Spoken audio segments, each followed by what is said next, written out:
తెలంగాణ కుంభమేళాలో కనీస ఏర్పాట్లు కూడా చేయలేకపోతే సమీక్షించేవాడు లేడు.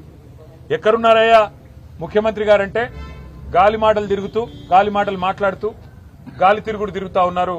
రాష్ట్రంలో మాత్రం లేరు. ఇవాళ మాకు అర్థమైంది ఏంటంటే ఈ వ్యవహారం మొత్తం చూస్తుంటే గత వారం రోజులుగా కాలక్షేపం ఏదైతే చేస్తున్నారో, ముఖ్యమంత్రి గారు తిరిగి తెలంగాణలో వచ్చే వరకు మరి గతంలో ఓ సినిమా వచ్చింది, హిట్ 1, హిట్ 2, హిట్ 3 అని 3 భాగాలుగా. అట్లాగే సిట్ 1, సిట్ 2 అని చెప్పి టైంపాస్ కార్యక్రమం చేస్తా ఉన్నారు. ఎందుకు చేస్తున్నారో వారికే తెలవాల, మాకైతే తెలియదు. కేవలం ఏదో జరిగిపోయినట్టు, ఇదిగో పులంటే అదిగో తోక అని ఒక డ్రామా తప్ప ఏమీ లేదు. ఒకటి మాత్రం చివరిగా నేను చెప్పదలుచుకున్నా, కేసీఆర్ గారి మీద బురద జల్లాలి అనుకుంటే అది సూర్యుడి మీద ఉమ్మేయడమే అవుతుంది. అది తిరిగి వచ్చి తమరి ముఖం మీదే పడుతుంది రేవంత్ రెడ్డి గారు, ఇది గుర్తుపెట్టుకోండి. ఇక చివరిగా మీ చెత్త రాజకీయం, ఈ లీకులు, పనికిమాలిన విచారణలు 2 ఏళ్లు కాలక్షేపం చేశారు. 50-60 ట్రిప్పులు కొట్టినట్టున్నారు ఢిల్లీకి. ప్రతి వారం ఢిల్లీకి పోవాలి, కాంగ్రెస్ కు మూటలు సమర్పించుకోవాలి. కాంగ్రెస్ కు మూటలు ఇవ్వకపోతే కాంగ్రెస్ పెద్దలకు మీ సీటు పోతుంది. అట్లాగే ఢిల్లీలో ఉండే బీజేపీ పెద్దలను అర్ధరాత్రి దొంగరాత్రి వెళ్లి కాలు పట్టుకోవాలి. నా కేసులు దయచేసి పెట్టకండి, దయచేసి నేను అవసరమైతే భవిష్యత్తులో మీతో కలిసి నడుస్తా అని కాళ్లు పట్టుకోవాలి. ఇది ఒకటే మీకు తెలిసింది. ఈ 2 ఏళ్లలో మరి మీరు రాష్ట్రానికి సాధించింది ఏమన్నా ఉందా దయచేసి చెప్పాలని చెప్పి నేను రాష్ట్ర ప్రభుత్వాన్ని అడుగుతా ఉన్నా.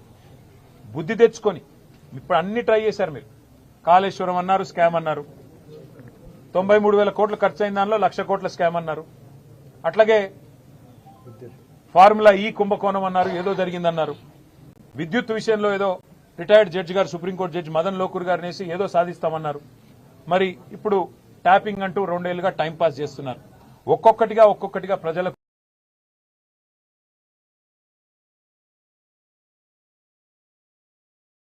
అధికారులే, అట్లాంటిది ఏమీ లేదు, అంతా బోగస్ అని కొట్టేసే పరిస్థితి.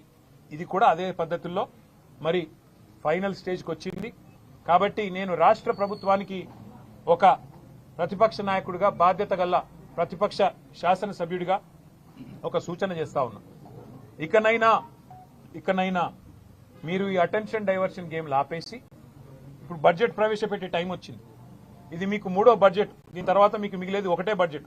ఆ తర్వాత లాస్ట్ ఇయర్ అయితే ఎట్లాగూ ఎలక్షన్ ఇయర్, మీరు పెట్టిన దానికి చిత్తు కాగితంతో గీకి పారేసుకునే దానికి ఎంత విలువ ఉంటుందో లాస్ట్ ఇయర్ మీరు పెట్టే బడ్జెట్ కూడా అంతే విలువ ఉంటుంది.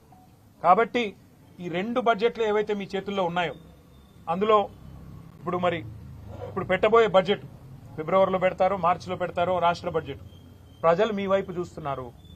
మీరిచ్చిన 420 హామీలు, బలహీన వర్గాలు మీ వైపు చూస్తున్నారు. 1,00,000 కోట్ల బడ్జెట్ అన్నారు, 2 బడ్జెట్లో మీరు 20,000 పెడతామన్నారు, ప్రతి బడ్జెట్లో పెట్టలేదు బీసీలకి.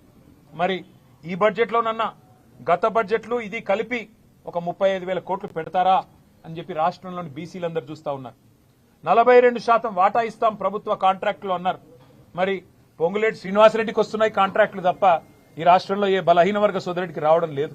అందుకే బీసీ కాంట్రాక్టర్లు మీ వైపు చూస్తున్నారు. దళిత బంధు 10 లక్షలు ఇస్తే మేము 12 లక్షలు ఇస్తామని జబ్బలు జరుచుకున్నారు. మల్లికార్జున్ ఖార్గే గారిని తీసుకొచ్చి చేవెళ్లలో ఎస్సీ/ఎస్టీ డిక్లరేషన్ పేరిట హడావుడి చేశారు. మరి ఈ బడ్జెట్లోనన్నా అంబేద్కర్ అభయహస్తం పెట్టి రాష్ట్రంలోని దళిత గిరిజన బిడ్డలకి 12 లక్షలు ఇస్తామనేదైతే మాట చెప్పారా, ఆ మాట నిలబెట్టుకుంటారా లేదా అని చెప్పి రాష్ట్రంలోని దళిత గిరిజన సోదరులు మీ వైపు చూస్తున్నారు. మైనారిటీలోకి సబ్ ప్లాన్ అన్నారు. మరి మైనారిటీ సబ్ ప్లాన్ ఏమైనా పెడతారా? మరి మైనారిటీలకు కనీసం ఏదన్నా న్యాయం చేస్తారా? మైనారిటీ సోదరులు చూస్తా ఉన్నారు. అట్లాగే విద్యా భరోసా కార్డు అన్నారు 5 లక్షలు. మా విద్యార్థులు చూస్తా ఉన్నారు మీ వైపు. మీ 420 హామీలు, మీ 6 గ్యారంటీలు, ఆడబిడ్డలు ఎదురు చూస్తున్నారు. మహాలక్ష్మి నెలకు 2,500 ఎప్పుడు వస్తాయని. ఇవాళ మేము మున్సిపాలిటీలో ఇల్లు తిరుగుతుంటే బిడ్డ 2,500 ఎప్పుడు ఇస్తారు అని మమ్మల్ని అడుగుతున్నారు.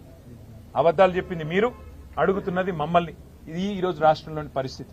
ఇవాళ రాష్ట్రంలో ఈ పరిస్థితులుంటే మీరు గాలి మాటలు, గాల్లో విహారాలు, సిట్ల పేరిట కాలక్షేపాలు బంద్ చేసి బడ్జెట్ మీద దృష్టి పెట్టండి. రాష్ట్ర ప్రజలకిచ్చిన 420 హామీలు, 6 గ్యారంటీలు, వాటి అమలును ఎప్పటి నుంచి మొదలు పెడతారు? ఈ బడ్జెట్లో ఎన్ని కేటాయింపులు చేస్తారు? మేం మాత్రం మిమ్మల్ని వదలకుండా రాష్ట్ర ప్రజల తరపున వెంబడబడతాం. తప్పకుండా ప్రజల తరపున అడుగుతూనే ఉంటాం. మీరు ప్రజలకు ఎంత బాకీ పడ్డారో బాకీ కార్డుల ద్వారా మేము ప్రతి ఇంటికి